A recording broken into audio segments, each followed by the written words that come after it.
Penelitian merupakan proses suatu secara sistematis dalam waktu yang relatif lama menggunakan metode ilmiah dengan prosedur maupun aturan yang berlaku. Penelitian itu sendiri terjadi karena adanya dorongan rasa ingin tahu mengenai sesuatu hal yang terjadi di lingkungan sekitar. Seseorang melakukan penelitian untuk mencari jawaban dari permasalahan yang terjadi. Penelitian terdiri atas beberapa tahapan yang saling terkait antara satu dengan yang lainnya, di mana tahapan-tahapan pada umumnya terdiri dari A. Identifikasi masalah, B. Perumusan masalah, C. Penelusuran pustaka, D. Rancangan penelitian, E. Pengumpulan data, F. Pengolahan data, dan G. Penyimpulan hasil. Aplikasi utama dari sebuah penerapan teori otomata adalah verifikasi secara langsung dan otomatis. Pengecekan kesalahan dari properti suatu perangkat keras ataupun perangkat lunak diberikan oleh sebuah sistem dan propertinya, seperti apakah pola penerapan otomata dan kaitannya dengan tata bahasa formal. Berikut ini akan dilanjutkan teori tata bahasa formal dan penjabaran pohon sintaks secara kalimat. Misalkan menggunakan sebuah kalimat sehari-hari dalam bahasa Indonesia. Si anak kecil memakai kacamata besar. Kalimat tersebut telah benar susunannya sesuai dengan tata bahasa Indonesia. Berdasarkan kalimat di atas, dapat diperoleh sebuah pohon sintaks dengan kalimat. Cara membagi kalimat tersebut menjadi kata per kata berdasarkan jenis dan fungsi kata. Struktur tata bahasa. String dalam pemrograman komputer adalah sebuah deret simbol.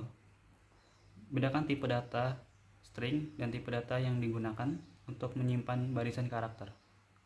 Karena seterusnya akan kita gunakan istilah string dalam buku ini sebagai definisi deret simbol berhingga. String dapat kita sebut juga dengan kata untai string adalah kalimat, sedangkan string menggunakan huruf atau simbol jika sesuai. String yang kita gunakan merupakan simbol berbatas atau berhingga yang diambil dari beberapa simbol atau lebih dari satu simbol. Konsep VSA dalam suatu komputasi. Sebelum mengenal sistem otomata dengan definisi lebih formal, berikut ini contoh yang lebih alami menunjukkan adanya konsep otomata dalam suatu kegiatan. Bagaimana masalah untuk mendesain sebuah komputer menjadi menjual minuman secara otomatis. Ketika ada seseorang pembeli yang ingin membeli minuman dengan dingin, gak punya mantan. Kaki gue kelihatan nggak? Nggak. Ya. Ayo nih, hitung nih. Ayo. Itu konsep VSA dalam suatu komputasi. Sebelum mengenal mesin otomata dengan definisi lebih formal, berikut ini contoh yang lebih alami menunjukkan adanya suatu konsep otomata dalam suatu kegiatan.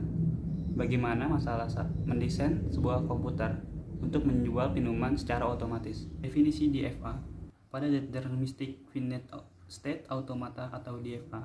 Istilah deterministik ini mengacu pada fakta bahwa input hanya terdapat suatu state pada mesin abstrak yang dapat transisi menuju state tertentu. Menurut Hopkov dalam bukunya Introduction to Automata Theory, Language and Computation, dapat dikatakan bahwa hanya akan dapat satu transisi untuk setiap masukan simbol. Definisi NFA atau Non-Deterministic Finite State Automata. Sebelum mendefinisikan suatu non-deterministic finite automata, maka akan diberikan contoh berikut. Melalui contoh ini dapat dilihat perbedaan antara automata hingga versi deterministik dengan automata non-deterministik, serta kita akan didapatkan definisi secara formal dari suatu NFA. Ekuivalasi non-deterministic finite automata ke deterministic finite automata. Dari sebuah mesin non-deterministic finite automata dapat dibuat mesin deterministic finite automatanya yang mengevakuasi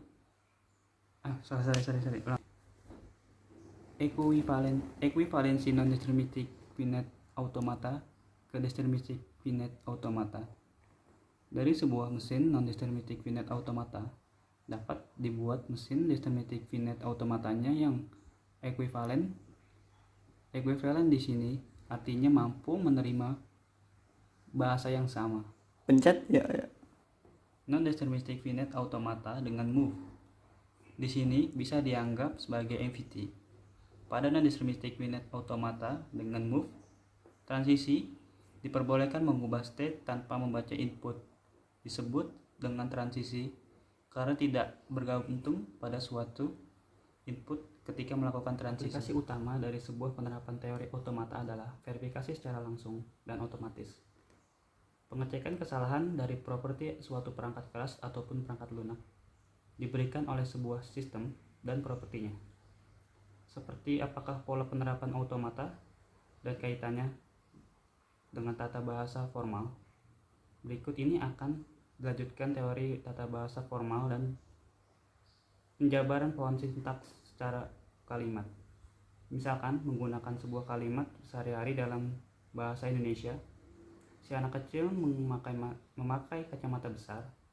Kalimat tersebut telah benar susunannya sesuai dengan tata bahasa Indonesia. Berdasarkan kalimat di atas, dapat diperoleh sebuah pohon sintaks dengan kalimat. Cara membagi kalimat tersebut menjadi kata per kata berdasarkan jenis dan fungsi konsep VSA dalam suatu komputasi. Sebelum mengenal sistem otomata dengan definisi lebih formal, berikut ini contoh yang lebih alami menunjukkan adanya konsep otomata dalam suatu kegiatan. Bagaimana masalah untuk mendesain sebuah komputer menjadi menjual minuman secara otomatis.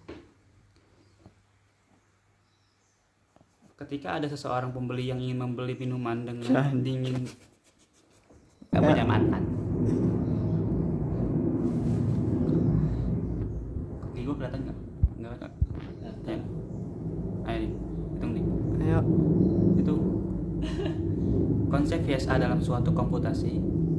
Sebelum mengenal mesin otomata dengan definisi lebih formal, berikut ini contoh yang lebih alami menunjukkan adanya suatu konsep otomata dalam suatu kegiatan. Bagaimana masalah mendesain sebuah komputer untuk menjual minuman secara otomatis.